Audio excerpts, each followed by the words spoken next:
Welcome back to the Thunderbolt Lanes in Allen Park, Michigan, in the PBA League Carmen Salvino Classic, getting set for our title match.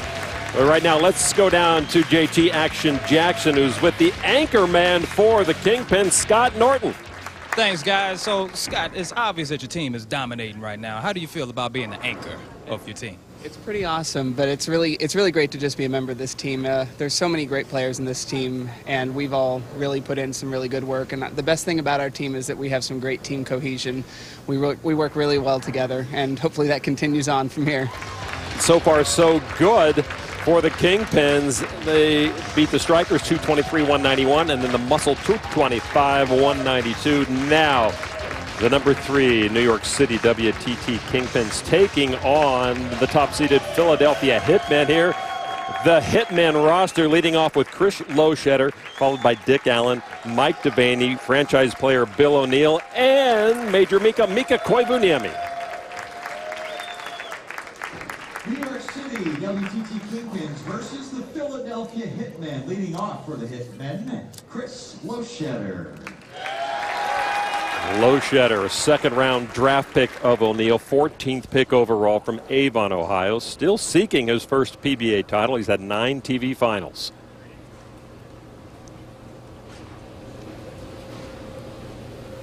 Loschetter to set the pace for his team, the Hitmen. Remember the all-important points, 12 points to the winner, 8 points to the runner-up. Take a look at the point list here. And remember, the top 4 teams earn a trip to Indianapolis for the Elias Cup, named for Eddie Elias, the founder of the Professional Bowlers Association. Loschetter converts a spare in his first frame. Leading off for the Kingpins, John Zerbinski. So here now, John Zerbinski to strike in his opening match. Went strike spare in the win against Motown Muscle. Zerbinski has really impressed a lot of people this week at Thunderbolt Lanes. On the right side, a little high. We've seen that big 4 a few times in this competition, Randy. Yeah, and the big 4 has always been on the right lane. We see friction early on that right lane. We've seen some players try to go straight. And this looks like a good shot. It just breaks loose at about 5 or 6 feet before it gets to the head pin. And once again, the big 4 on the right lane. So an open frame for Zerbinski and the Kingpins against the top-seeded Philadelphia Hitmen. You don't want to give the Hitmen any room to move away. See the full bench. Kelly Kulik on the far left is the supplemental player. And here now a look at Dick Allen for the Hitmen. Columbia, South Carolina, 3 PBA titles. That's high as well.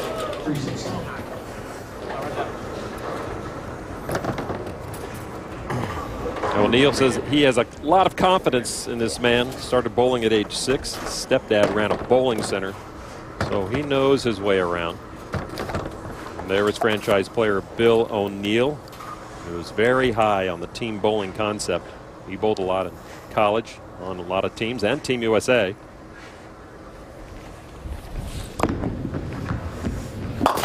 Opens up in the second. Come on.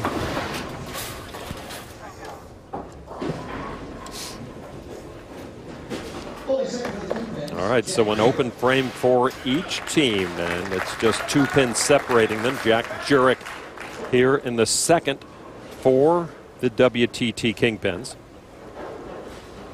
2 open frames so far in the first 2 matches, 1 in each match. It's a good ball from Jurek, who seems to have corrected any mistakes that he brought earlier. Well, the only mistake was with the spare ball. He probably drilled a brand new spare ball, had some ball dust inside that thumb hole and couldn't clear that thumb. He had to put that ball to rest. But I think it's a big advantage for the Kingpins starting on the right lane. Remember, after 5 frames, our teams are going to flip lanes. and the Kingpins get to finish on the left lane. I think it's the better of the two lanes. Mike Devaney now has a couple of PBA titles, including one here at Thunder Bowl.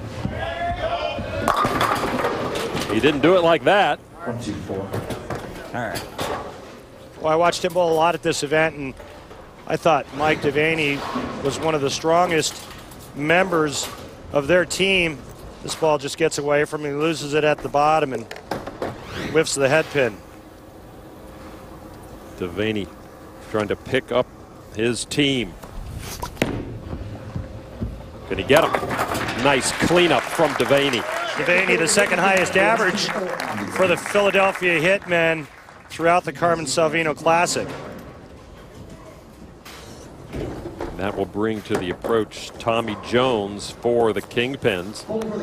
A couple of spares in the opening match, and then went strike in the second match against the Muscle.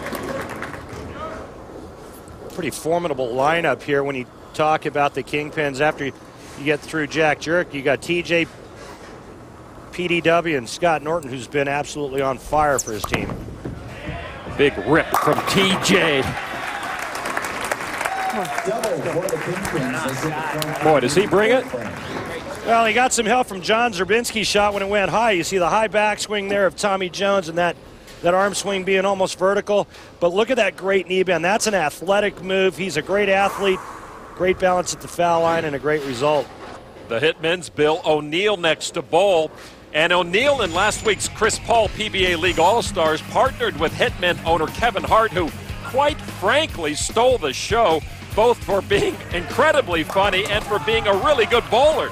The pair made it to the final match, and despite bowling a salty 267, where Hart was perfect with 5 strikes, the Hitmen fell 3 pins short of winning to Chris Barnes and Chris Hardwick of the Silver Lake Adams Splitters. Top performer in qualifiers for his team. There you see why. The real deal coming through. All right, let's get down to J.G. Jackson for a report from the floor before PDW Bowls. Well, Pete Weber told me that right lane is key because the right lane is fried right now, and they need Scott Norton because his side is not. Norton, the left-hander, coming from a different angle. Weber realizing the trouble everyone's having on this lane. Not for Pete, though.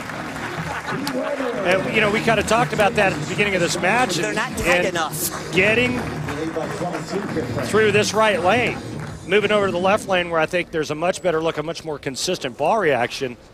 And JT said it, you know, we need to get through this right lane and have Scott Norton set us up and do what he does best, because Scott Norton's ball reaction is much more consistent lane to lane. Mika Koivu-Niemi now for the Hitmen, 3rd pick overall. We saw him wearing the glasses at the Japan Cup, a victory there, and why not bring him back across the pond here and keep him? And Major Mika gets the strike. Guy's just plain good. I don't care if he's wearing glasses or not. He could probably do that with his eyes closed. So Mika Koivu-Niemi picking up his club. The Hitmen down by 12. Scott Norton, the anchor man for the Kingpins. He has come through when he has been needed. The top qualifier as far as average is concerned for his club. Yeah, a little messy, but Norton will take another strike. So Scott Norton keeps doing what Scott Norton knows how to do here at Thunderbolt. And the Kingpins trying to knock off the top-seeded Philadelphia Hitmen. Come on back.